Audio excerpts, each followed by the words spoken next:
నిజంగా ఒకప్పుడు హైదరాబాద్‌ను ఇప్పటి హైదరాబాద్‌ని చూస్తే అసలు తెలంగాణలో దాదాపు ఒక 40% జనాభా హైదరాబాద్‌లోనే ఉంది. అవును. ఔటర్ లోపలనే దాదాపు ఒక 1,50,00,000 వరకు జనాభా ఉండొచ్చు. ఈ జీహెచ్ఎంసీతో పాటు మనం ఈ విలీనమైనటువంటి మున్సిపాలిటీలు, కార్పొరేషన్లు ఇవన్నీ కూడా చూస్తే మనకు దాదాపు ఒక 1,50,00,000 నుంచి పైననే జనాభా ఉన్నటువంటి పరిస్థితి. అసలు హైదరాబాద్‌లో ట్రాఫిక్ అయితే విపరీతంగా పెరిగిపోయింది అసలు. ఈ శివార్ల నుంచి నువ్వు సిటీలోకి వెళ్ళాలంటే నువ్వు దాదాపు మనం తెలంగాణ బార్డర్ కూడా పోయి రావచ్చేమో ఒక్కోసారి ట్రాఫిక్ ఉంటే. అవును. అంత ట్రాఫిక్ ఉన్నటువంటి సందర్భంలో మరి సిటీ సెంటర్ నుంచి ఔటర్ రింగ్ రోడ్ వరకు ఫాస్ట్‌గా వెళ్ళేలా రోడ్డు నెట్వర్క్ అయితే చేయాలని చూస్తున్నారు. అంటే నిజంగా అవసరం కూడా. నిజానికి టీఆర్ఎస్ గవర్నమెంట్ హైదరాబాద్ విషయంలో మాత్రం మంచి ప్రణాళికాబద్ధంగా ముందుకు పోయింది. అవును. చాలా ఫ్లైఓవర్లు వేసింది. మనం చూడొచ్చు సిటీలో కావచ్చు, చాలా ప్లేసుల్లో ఈ అండర్ గ్రౌండ్స్, తర్వాత అండర్ పాస్‌లు, తర్వాత ఈ ఫ్లైఓవర్స్ ఫ్లైఓవర్స్ వేయడం వల్ల మనకు ట్రాఫిక్ సమస్యలు కొంతవరకు తీరినాయి. నిజంగా మెట్రో కూడా, ఈ మెట్రో కనుక లేకపోతే ఇంకా అసలు చాలా బీభత్సంగా ఉండేదో ఏమో. మరి ఇలాంటి సందర్భంలో మరి ఏ గవర్నమెంట్ వచ్చినా డెవలప్మెంట్ మీద అయితే ఖచ్చితంగా మనం ఫోకస్ చేసేటువంటి నేపథ్యంలో వీళ్ళు కూడా మరి హైదరాబాద్ నగరం లోపల నుంచి ఔటర్కు ఈజీగా వెళ్ళేలా రోడ్ నెట్వర్క్ను అయితే డెవలప్ చేయడానికి చూస్తున్నారట. ఇక సిటీ సెంటర్ నుంచి ఔటర్ రింగ్ రోడ్ వరకు రోడ్ నెట్వర్క్, ఔటర్ నుంచి RRR వరకు కూడా ఈ రోడ్ నెట్వర్క్ అయితే డెవలప్ చేయడానికి వీళ్ళు అయితే చూస్తున్నారట.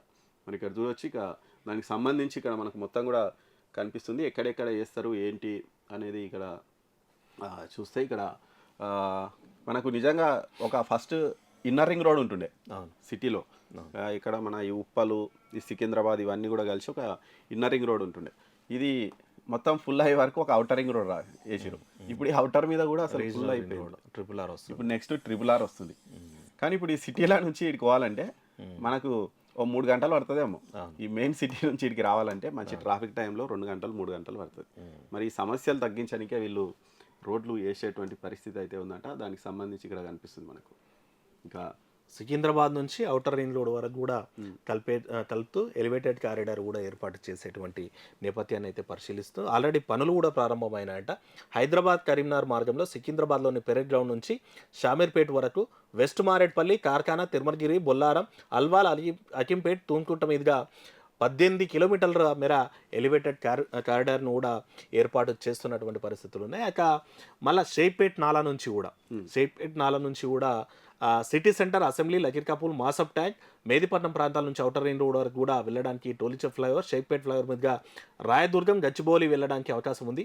అయితే ఈ రోడ్లో వాహనాల రద్దీ పెరిగినటువంటి పరిస్థితుల్లో మణికొండ మీదుగా వెళ్ళడానికి కారిడార్ డెవలప్ చేయడానికి కూడా దాదాపు 110 కోట్లతోటి కూడా ఏర్పాటు చేస్తున్నారట. ఇక బంజారా హిల్స్ నుంచి కూడా బయటికి రావడానికి కూడా కసరత్తు చేస్తున్నారన్నటువంటిది. మనకేంటంటే బంజారా హిల్స్ రోడ్ నెంబర్ 12లో ఉంది కదా, కొంచెం ముందుకు వెళ్తే మళ్ళీ మనకి ఆడ దుర్గం చెరువు మీద ఫ్లైఓవర్ ఉంటుంది. ఆడ ముందర ఒకటి ఫ్లైఓవర్ కూడా ఉంటుంది. ఈ కనెక్టివిటీని ఏర్పాటు చేస్తే, అంటే రోడ్ నెంబర్ 12 నుంచి ఆ ఫ్లైఓవర్ వరకు వేస్తే ఆల్మోస్ట్ మనం గచ్చిబౌలి వరకు వచ్చేటువంటి అవకాశం ఉంటుంది. దాని మీద కూడా వర్క్ చేస్తున్నారంట. మొత్తం మీద ఎందుకంటే మనం జనాభా అయితే పెరిగిపోతున్నటువంటి నేపథ్యం ఉంది. ఆ నేపథ్యంలో మన 4th సిటీ కూడా సీఎం గారు అయితే కలర్ ప్రాజెక్ట్ అని అయితే చెప్తున్నారు. ఇట్లాంటి పరిస్థితుల్లో సిటీ సెంటర్ నుంచి ఆ పంజాగుట్ట నుంచి మణికొండ వరకు వచ్చే టైంలో మణికొండ నుంచి ఆల్మోస్ట్ కర్నూలు వరకు పోవచ్చేమో. ఇట్లా చూస్తే విజయవాడ వరకు పోవచ్చు. అట్లాంటి పరిస్థితులు ఉంటాయి. అంత ట్రాఫిక్. కొంచెం వర్షం పడ్డదంటే ఇక హైదరాబాద్లో నరకం. ఎందుకంటే బెంగళూరుని చూసైనా సరే మనం రియలైజ్ అవ్వాల్సినటువంటి అవసరం ఉంది. ఒక 50 ఇయర్స్ నుంచి 100 ఇయర్స్ ప్లాన్ పెట్టుకుంటే జరగాల్సినటువంటి వెహికల్స్ పెరుగుతున్నాయి కానీ రోడ్లు పెరుగుతలేవు. రోడ్లు అంతే ఉంటున్నాయి కానీ వెహికల్స్ మాత్రం చాలా పెరుగుతున్నాయి. ప్రతి ఒక్కరికి ఏదో ఒక 2 వీలర్ 4 వీలర్ అవుతున్నటువంటి నేపథ్యంలో హైదరాబాద్లో ప్రెషర్ బాగా పెరుగుతుంది రోడ్ల మీద. అసలు నిజంగా ఈ ఆఫీస్ టైమింగ్స్లో అసలు బయటికి వెళ్ళడం అయితే ఇక పెద్ద నరకం అనుకోవాలి. అటువంటి పరిస్థితుల్లో ఖచ్చితంగా ఇవన్నీ చేయాల్సిందే. మరి దానికోసం ప్రణాళికలు అయితే చేస్తారంట. మరి ప్రణాళికలు ఇంకా ఫాస్ట్ కావాలి. మరి ఇంకోటి ఏంటంటే ORR నుంచి RRR వరకు కూడా రోడ్డు అనేటువంటిది చేస్తున్నటువంటిది. ఇక దీంట్లో వచ్చేసి ORR నుంచి అంటే రావిరాల నుంచి మీర్ఖాన్పేట వరకు, తర్వాత అక్కడ నుంచి అమన్గల్ వరకు దాదాపు 4,621 కోట్లతోటి 41 కిలోమీటర్ల పొడవుతో రతన్ టాటా గ్రీన్ఫీల్డ్ రహదారి కూడా పనులు స్టార్ట్ అయినాయి.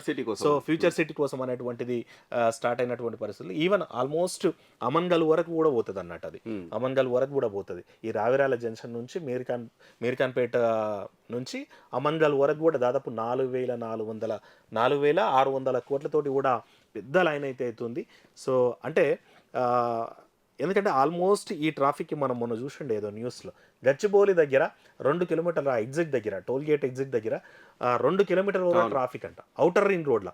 సో అంటే ఆల్మోస్ట్ మనకి ఒక 20 ఏళ్ళుల్లా RRR వరకు కూడా అట్లాంటి ట్రాఫిక్ కనిపించేటువంటి ప్రమాదం ఉంటుంది. కాబట్టి ఒక 50 నుంచి 100 ఏళ్ళ ప్రణాళికతోటి రోడ్లను డెవలప్ చేయాల్సినటువంటి అవసరం ఉంది. ఆ దిశగా ప్రభుత్వం అయితే ప్రణాళికలు సిద్ధం చేస్తుందంటే కొన్ని చోట్ల రోడ్లు ఆల్రెడీ ప్రారంభమైనవి కూడా అంట.